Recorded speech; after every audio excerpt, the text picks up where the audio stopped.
नमस्कार. अडीच्या बातमीपत्रात मी विनायक घोडे आपलं स्वागत करतो. सुरुवातीला एक नजर ठळक बातम्यांवर. अनुत्पादक मालमत्तांचं प्रमाण खाली आणण्यासाठी कसोशीनं प्रयत्न करण्याचं केंद्रीय वित्तमंत्र्यांचं बँकांना आवाहन. रिझर्व्ह बँकेनं व्याजदरात केलेल्या कपातीचा लाभ बँकांनी ग्राहकांना द्यावा, जेटली यांची अपेक्षा. मॅगीवरील बंदीविरोधातल्या नेस्ले कंपनीच्या याचिकेवर मुंबई उच्च न्यायालयात सुनावणी सुरू. बालमजुरी विरोधात आज जगभरात जनजागृती.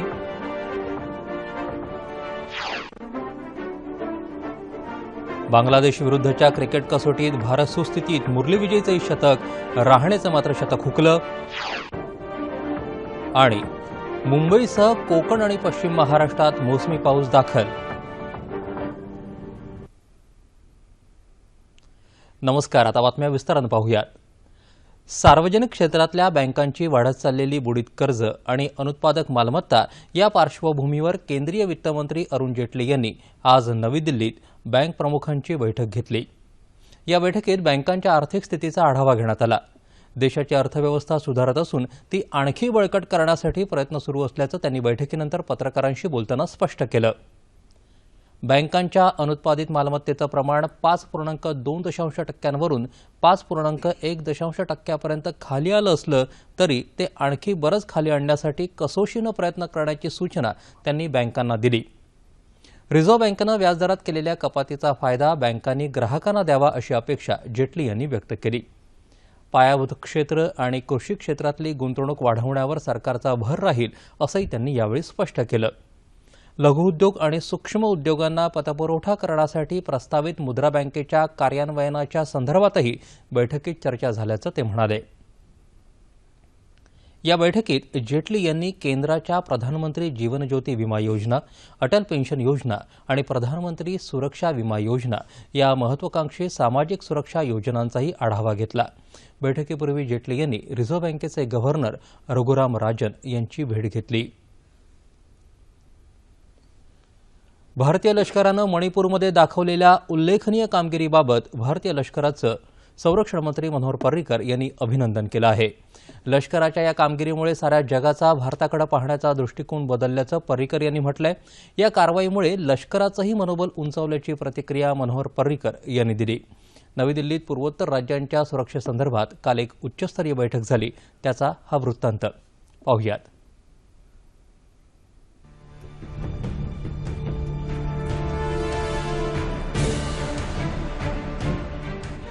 मणिपूरमध्ये झालेला दहशतवादी हल्ला आणि भारतीय लष्करानं त्याला दिलेलं सडेतोड प्रत्युत्तर या पार्श्वभूमीवर केंद्र सरकारनं पूर्वोत्तरमधल्या सगळ्या राज्यांना सुरक्षा चोख आणि मजबूत ठेवा असा सल्ला देत अतिदक्षतेचा इशारा दिला आहे.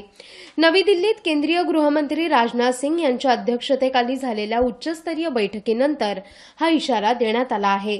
बैठकीत केंद्रीय संरक्षण मंत्री मनोहर पर्रिकर, राष्ट्रीय सुरक्षा सल्लागार अजित डोवाल, सेनाप्रमुख यांच्यासह गुप्तचर यंत्रणेचे उच्चाधिकारीही सहभागी झाले होते.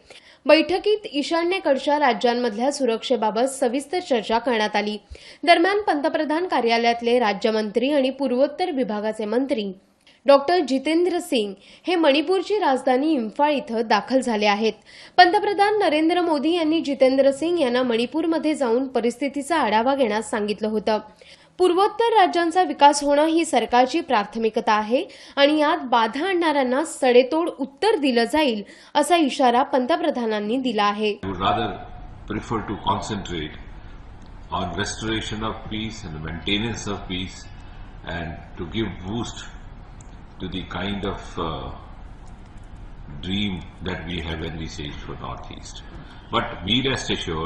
If there is any element which tends to disturb the peace, would be appropriately dealt with. दरम्यान मणिपूरमध्ये झालेल्या दहशतवादी हल्ल्याला दिलेल्या सडेतोड प्रत्युत्तराबद्दल केंद्रीय संरक्षण मंत्री मनोहर पर्रिकर यांनी भारतीय लष्कराचं अभिनंदन केलं आहे. The thinking pattern changes. Lot of things change. You are seeing it for last 2-3 days. A simple action against insurgents has changed the mindset of the full security scenario in the country. कोणत्याही देशाचं नाव न घेता पर्रीकर म्हणाले की या कारवाईमुळे जे स्वतःला असुरक्षित समजत आहेत त्या देशांनी प्रतिक्रिया देण्यास सुरुवात केली आहे. Who fear India's new posture have started reacting. कोणत्याही प्रकारचा दहशतवाद खपवून घेतला जाणार नाही, त्याला जशास तसं उत्तर दिलं जाईल ही भारताची भूमिका आहे असंही पर्रीकर यांनी यावेळी निक्षून सांगितलं. मॅगी नूडल्सच्या 9 प्रकारांवर अन्न सुरक्षा आणि मानक प्रशासनानं घातलेल्या बंदीविरोधात नेस्ले कंपनीनं केलेल्या याचिकेवर आज मुंबई उच्च न्यायालयात सुनावणी होणार आहे. आपलं उत्पादन आरोग्याला हानिकारक नसून त्याच्या पॅकिंगबाबतच्या नियमांचं उल्लंघन कंपनीनं केलेलं नाही असा दावा नेस्लेनं या याचिकेत केला आहे. बंदी घातल्यानंतर बाजारातलं सर्व उत्पादन कंपनीनं परत घेतलंय. परिणामी कंपनीला मोठं आर्थिक नुकसान सहन करावं लागत असल्यामुळे याचिकेवर तातडीनं सुनावणी घेण्याची विनंती कंपनीनं न्यायालयाला केली होती. ही विनंती मान्य करून मुंबई उच्च न्यायालयात आज या याचिकेवर सुनावणी होणार आहे. आवश्यक ती प्रक्रिया पार न पाडता मॅगीवर बंदी घालण्याचा निर्णय घेण्यात आला असल्याचा दावा करून बंदीचा निर्णय रद्द करण्याची विनंती कंपनीनं याचिकेत केली आहे.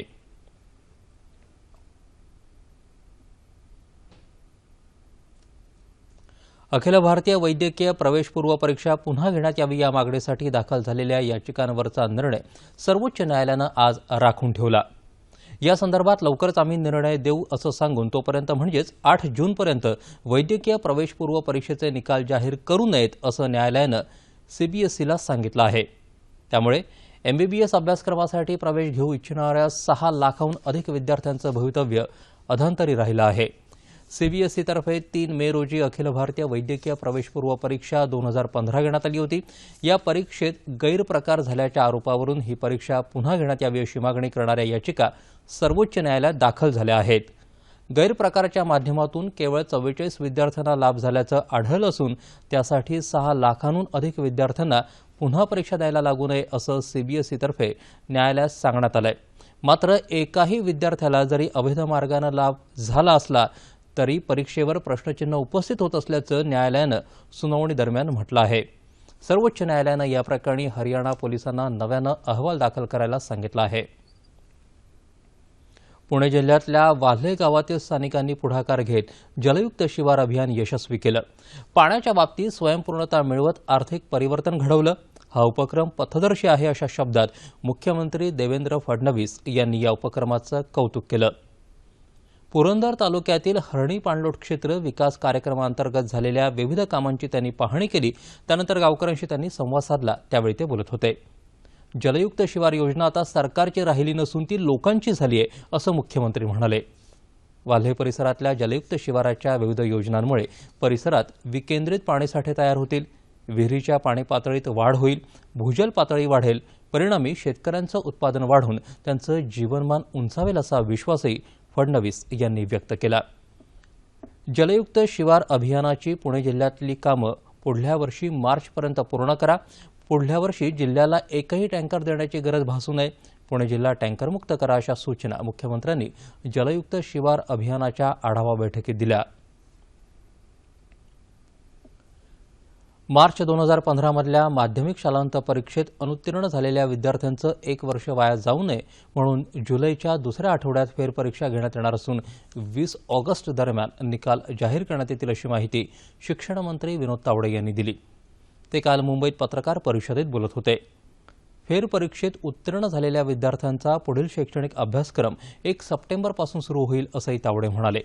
या परीक्षेसाठी 15 जूनपासून अर्ज स्वीकारले जाणार असून 15 जुलै दरम्यान प्राथमिक आणि तोंडी परीक्षा घेण्यात येईल. त्यानंतर लेखी परीक्षा होऊन ऑगस्टच्या 3ऱ्या आठवड्यात निकाल घोषित होईल. पुढील वर्षापासून याच पद्धतीनं परीक्षा घेण्यात येतील असंही तावडे यांनी सांगितलं. राज्यातील विनाअनुदानित अल्पसंख्याक शैक्षणिक संस्थांमधील विद्यार्थी प्रवेशाबाबतच्या अटी आणि शर्तींचं पालन न करणाऱ्या मुंबईतल्या 10 शैक्षणिक संस्थांना दर्जा रद्द करण्याबाबत कारण दाखवा नोटीस बजावण्यात आल्याची माहिती अल्पसंख्याक विकास मंत्री एकनाथ खडसे यांनी काल दिली. ते मंत्रालयात झालेल्या पत्रकार परिषदेत बोलत होते. अल्पसंख्याक दर्जाप्राप्त संस्था नियमांचं पालन न करता मोठ्या प्रमाणावर देणग्या घेऊन खुल्या प्रवर्गातून प्रवेश देत असल्याच्या तक्रारी शासनाला प्राप्त झाल्या असल्याचं खडसे म्हणाले. राज्यातल्या 1889 मदरशांचं आधुनिकीकरण करण्यासाठी केंद्र आणि राज्य सरकारच्या माध्यमातून निधी उपलब्ध करून देणार असल्याची माहिती त्यांनी दिली. मात्र मदरशांमधून धार्मिक शिक्षणाबरोबरच इंग्रजी, गणित, विज्ञान आणि समाजशास्त्र हे 4 विषय शिकवणं अनिवार्य करण्याचा निर्णय सरकारनं घेतला असल्याचं त्यांनी यावेळी स्पष्ट केलं. देशात आणि परदेशात वाहनांसाठी इथेनॉल आणि बायोडिझेलसह विजेचा वापर यशस्वीपणे होत असून आरोग्यदायी वातावरणासाठी आणि प्रदूषणमुक्त भारतासाठी अशा पर्यायी इंधनाचा वापर वाढवण्याकडे लक्ष देऊ असं केंद्रीय रस्ते परिवहन महामार्ग मंत्री नितीन गडकरी यांनी काल नाशिकमध्ये सांगितलं. राज्यातल्या पहिल्या स्वयंचलित वाहन चाचणी आणि परीक्षण केंद्राचं उद्घाटन गडकरी यांच्या हस्ते झालं, त्यावेळी ते बोलत होते. परदेशातून आयात करण्यात येणाऱ्या पेट्रोलियम पदार्थांसाठी देशाला मोठी किंमत मोजावी लागते. इथेनॉल आणि बायोडिझेलची किंमत 46 ते 52 रुपये प्रति लिटर इतकी कमी असून नागपूर आणि हल्दियामध्ये बस आणि रेल्वेसाठी त्याचा उपयोग सुरू केला असल्याचं त्यांनी यावेळी सांगितलं. विजेवरती चालणाऱ्या रिक्षा, बसेसचा वापर झाला तर प्रदूषण कमी होईल. शेतकऱ्यांनी पर्यायी शेतीबरोबरच बायोडिझेल निर्मिती, अपारंपरिक वीज निर्मिती करणं काळाची गरज असल्याचं गडकरी यांनी सांगितलं. नवी दिल्लीतल्या महाराष्ट्र सदन घोटाळा प्रकरणी माजी सार्वजनिक बांधकाम मंत्री छगन भुजबळ यांच्याविरुद्ध गुन्हा दाखल केल्याची माहिती लाचलुचपत प्रतिबंधक विभागाच्या पत्रकात देण्यात आली आहे. महाराष्ट्र सदनाच्या बांधकाम कंत्राट वाटपासंदर्भात या खात्यातर्फे चौकशी करण्यात आली होती. भुजबळ यांचा मुलगा पंकज तसंच पुतण्या समीर यांच्यासह एकूण 17 जणांवर या संदर्भात गुन्हा दाखल करण्यात आला आहे. या 17 जणांत चमणकर कुटुंबातील 4 सदस्यांचा समावेश आहे. सातारा जिल्ह्यातल्या कोरेगाव तालुक्यातलं भंडारमाचे हे गाव आता टँकर मुक्तीच्या दिशेनं वाटचाल करत आहे. कृषी विभागानं कोरडवाहू शेती अभियानाअंतर्गत यावर्षी मार्चमध्ये गावात सिमेंट नाला बांधकाम पूर्ण केलं, त्यामुळे ही किमया साध्य झाली आहे.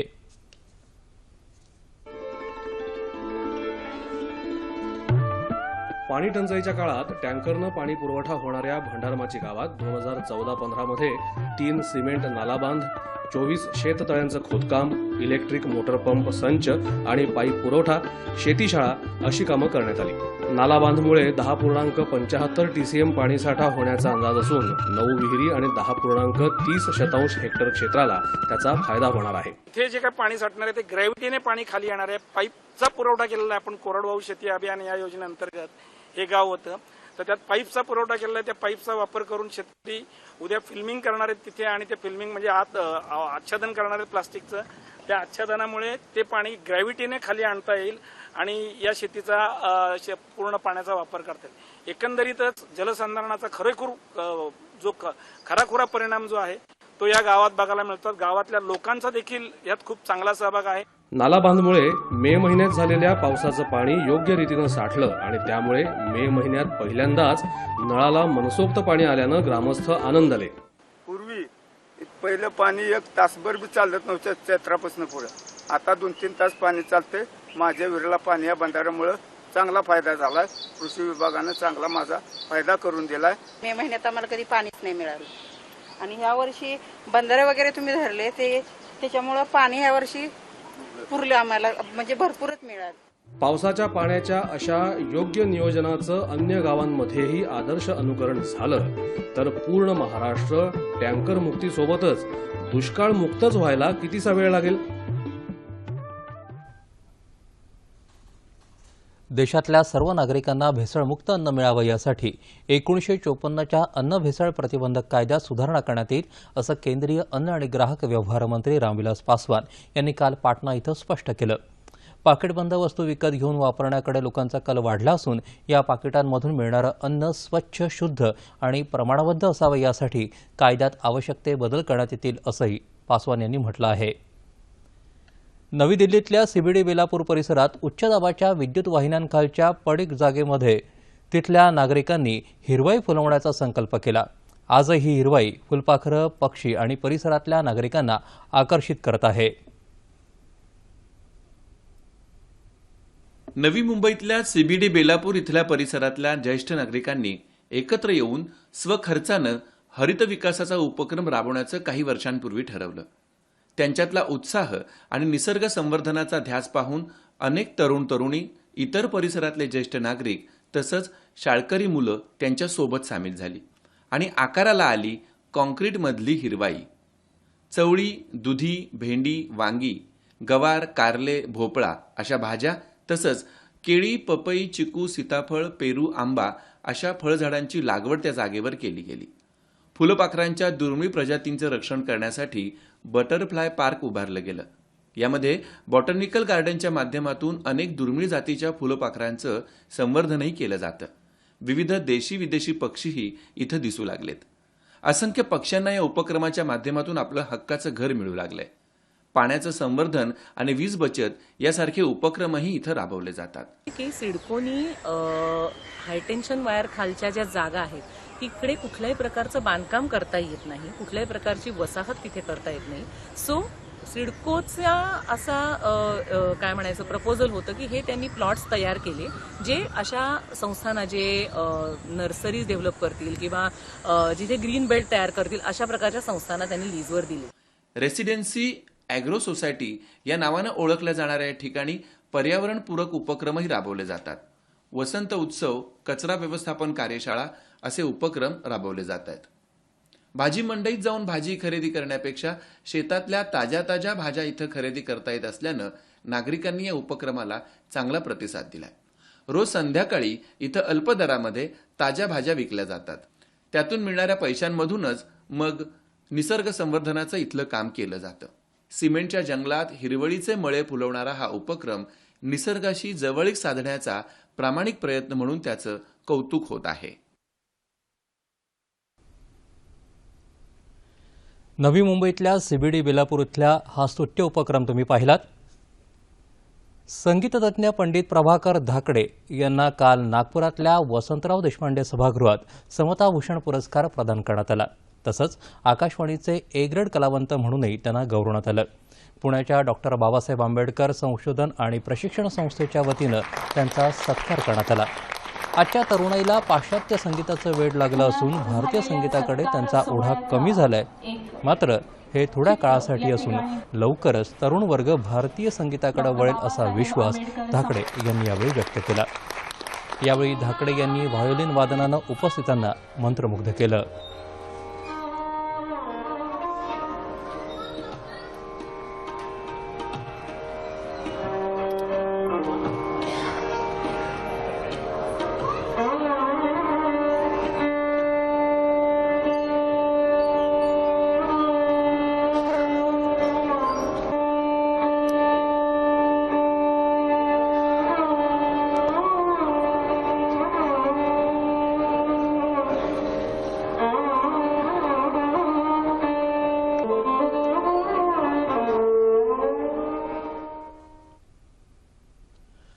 आंतरराष्ट्रीय बालमजुरी विरोधी दिनानिमित्त राष्ट्रीय बाल कामगार प्रकल्पातर्फे धुळ्यात आज बालमजुरी प्रथेविरुद्ध जनजागृती करण्यासाठी रॅली काढण्यात आली. इस्लामपूर भागातून काढण्यात आलेल्या या रॅलीचा सरकारी कामगार अधिकार्यालयासमोर समारोप झाला. मुक्त करू बालकामगार, महाराष्ट्र शासनाचा निर्धार. बालकामगारांना कामावर ठेवणं गुन्हा आहे. शिक्षणाशी नाते जोडा, बालमजुरी प्रथा तोडा असे संदेश या रॅलीतून देण्यात आले.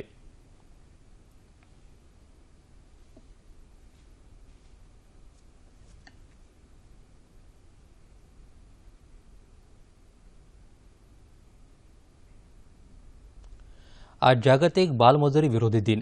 बालमजुरीच्या अनिष्ट प्रथेला आळा घालून मुलांना त्यांचे हक्क आणि आनंद मिळवून देण्याच्या उद्देशानं जनजागृती करण्यासाठी आज जगभरात विविध कार्यक्रम आयोजित करण्यात आले आहेत. जगभरात बालमजुरांची संख्या आहे 21,80,00,000 आणि 2001च्या जनगणनेनुसार एकट्या भारतात 1,27,00,000 बालमजूर आहेत. तसंच भारतातल्या एकूण मजुरांच्या संख्येपैकी 3.6% बालमजूर आहेत. आंतरराष्ट्रीय श्रम संघटनेनं 2002 सालापासून या दिनाची सुरुवात केली. बालमजुरीमुळे मुलांचं बालपण हरवतं, त्यांना शिक्षणापासून वंचित राहावं लागतं. त्यामुळे बालमजुरी रोखणं हा यामागचा मुख्य उद्देश. देशातल्या बालमजुरीच्या समस्या संपवण्यासाठी केंद्र सरकारनंही ठोस पावलं उचलली आहेत. मात्र अद्यापही बालमजुरीचं प्रमाण कमी करण्यात पूर्णतः यश मिळालेलं नाही. अधिक उत्पन्न मिळवण्यासाठी धोका असलेल्या क्षेत्रात बालमजूर काम करतात. त्याचा प्रतिकूल परिणाम त्यांच्या शारीरिक, मानसिक आणि नैतिक स्थितीवर होतो. त्याचे दूरगामी परिणाम कळत नकळतपणे समाजाला भोगावे लागतात. त्यामुळे बालकांच्या अधिकारांची सुरक्षा निश्चित करून त्यांच्या मूलभूत अधिकारांचं उल्लंघन प्रभावीपणे रोखण्यासाठी बालमजुरी विरोधी कायद्यांची अंमलबजावणी ठोसपणे झाली पाहिजे यात शंका नाही. सिद्धहस्त लेखक, कथाकथनकार, गीतकार, गायक, संगीतकार, अभिनेता, दिग्दर्शक अशा साहित्य, नाट्य आणि चित्रपट क्षेत्रातल्या जवळपास सर्वच विभागांमध्ये आपली नाममुद्रा उमटवणाऱ्या पु ल देशपांडे या चतुरस्त्र व्यक्तिमत्वाचा आज 15वा स्मृतिदिन. रसिकांना हसवता हसवता अंतर्मुख करायला लावणाऱ्या या महाराष्ट्र भूषण खेळियाला सह्याद्री वाहिनीचं विनम्र अभिवादन.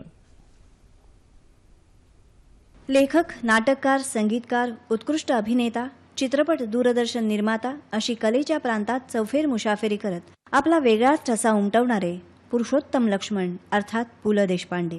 नाटक असो वा चित्रपट, लेखन असो वा एकपात्री प्रयोग, या साऱ्यात पुलंनी आपला हजरजबाबीपणा आणि नर्मविनोद यांनी प्रेक्षकांना सतत हसवलं. गणगोत, गुणगायीन आवडी, आपुलकी अशा पुस्तकांबरोबरच माणसातले खास स्वभावविशेष सांगणारं त्यांचं गाजलेलं पुस्तक म्हणजे व्यक्ती आणि वल्ली. ती फुलराणी, तुझे आहे तुझं पाशी, सुंदर मी होणार अशा अनेक नाटकांनी त्यांनी रसिकांना खूप रिझवलं. गुळाचा गणपती, देवबाप्पा, दूध भात अशा असंख्य मराठी चित्रपटात त्यांनी आपल्या लेखन, संगीत दिग्दर्शन अशा कौशल्यांनी रंग भरले. पेटीवादन ही पुलंची खासियत. बटाट्याची चाळ, वाऱ्यावरची वरात असे अभिनव रंगमंच आविष्कार करतानाच हसवण्याचा आमचा धंदा असं म्हणतच त्यांनी या जगाचा निरोप घेतला. समजा पुतळा करायचं वगैरे ठरवलं तर मी त्याच्या खाली एवढंच लिहा असं सांगेन की ह्या माणसाने आम्हाला हसवले. बांगलादेशात सुरू असलेल्या एकमेव क्रिकेट कसोटीच्या तिसऱ्या दिवशी भारतानं 400 धावांचा टप्पा ओलांडला. काल दुसऱ्या दिवसाचा संपूर्ण खेळ पावसामुळे वाया गेल्यानंतर आज भारतानं सावध सुरुवात केली. सलामीवीर शिखर धवन आज आपल्या धावसंख्येत 23 धावांची भर घालून 173 धावांवर बाद झाला. त्यानंतर आलेले रोहित शर्मा आणि विराट कोहली झटपट तंबूत परतले. शर्मानं केवळ 6 तर कोहलीनं 18 धावा केल्या. दरम्यान दुसरी बाजू लावून धरणाऱ्या सलामीवीर मुरली विजयनं आपलं शतक पूर्ण केलं. कोहलीनंतर मैदानात उतरलेल्या अजिंक्य रहाणेनंही खेळपट्टीवर जम बसवला. मात्र त्यानंतर पुन्हा पावसाचा व्यत्यय आला आणि खेळ थांबवावा लागला. खेळ थांबला तेव्हा विजय 144 तर रहाणे 55 धावांवर खेळत होते. पाऊस थांबल्यावर खेळ पुन्हा सुरू झाला. मात्र मुरली विजय 150 धावा करून तंबूत परतला. त्याला उत्तम साथ देणारा रहाणेही शतकपूर्तीसाठी अवघ्या 2 धावा बाकी असताना बाद झाला. शेवटचं वृत्त हाती आलं तेव्हा भारताच्या 6 बाद 462 धावा झाल्या होत्या. देशाच्या अनेक राज्यांमध्ये उष्णतेची लाट कायम असतानाच आसाममध्ये मात्र पावसाच्या तडाख्यानं जनजीवन कोलमडून पडलं आहे. राज्यातल्या 15 जिल्ह्यांमध्ये आलेल्या पुराचा फटका 3 लाखांहून अधिक लोकांना बसलाय. सुमारे 10,000 हेक्टर क्षेत्रातल्या पिकांचं मोठं नुकसान झालं असून पुरामुळे रस्ते, नाले आणि पुलांना हानी पोहोचली आहे. राज्यातल्या लखीमपूर, तिनसुखिया आणि बारापेटा जिल्ह्यांमध्ये राष्ट्रीय आपत्कालीन मदत पथकाच्या जवानांनी मदत कार्य सुरू केलं आहे. सातारा जिल्ह्यातल्या खटाव तालुक्यातल्या पडळ, कणसेवाडी, एनकुडा, पडसगाव आणि डोंगरमाथ्यावर आगासवाडी परिसरात काल सायंकाळी ढगफुटी सदृश पाऊस पडला. या भागात गेल्या 70 वर्षात अशा प्रकारचा पाऊस झाला नव्हता. या पावसामुळे पडळ गावातल्या ओढ्याला पूर आला आणि या पुरात दुधाची वाहतूक करणारी टमटम वाहून गेली. एनकुळ गावातील फरशी पूल खचून गेला. कणसेवाडी इथल्या 1972च्या काळातला पाझर तलाव गेल्या 5 वर्षांमध्ये पहिल्यांदाच पूर्ण क्षमतेनं भरून वाहू लागला आहे. गेले 5 वर्ष या भागात दुष्काळ स्थिती असल्यामुळे काल पडलेल्या पावसामुळे इथल्या शेतकऱ्यांना दिलासा मिळाला आहे.